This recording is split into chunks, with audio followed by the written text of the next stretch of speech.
తాడేపల్లిలో కాపు ఉద్యమ నేత ముద్రగడ పద్మనాభం వైఎస్ఆర్సీపీలో చేరారు. ఆయనకు పార్టీ కండువా కప్పి సీఎం జగన్ ఆహ్వానించారు.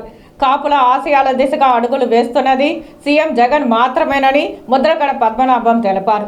కాపు ఉద్యమ నేత మాజీ మంత్రి ముద్రగడ పద్మనాభం వైఎస్ఆర్ కాంగ్రెస్ పార్టీలో చేరారు. తాడేపల్లిలోని సీఎం క్యాంపు కార్యాలయంలో వైఎస్ఆర్ కాంగ్రెస్ పార్టీ అధ్యక్షులు ముఖ్యమంత్రి జగన్ ను ముద్రగడ పద్మనాభం మర్యాదపూర్వకంగా కలిశారు.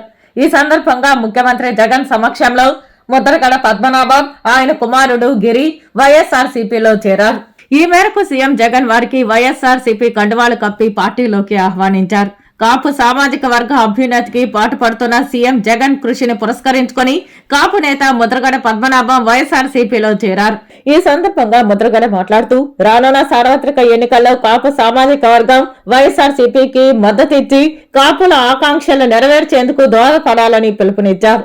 ఈ కార్యక్రమంలో YSRCP regional coordinator PV Mithun Reddy, ఎమ్మెల్యేలు కురసాల కనబాబు, ద్వారంపూడి చంద్రశేఖర్ రెడ్డి పాల్గొన్నారు.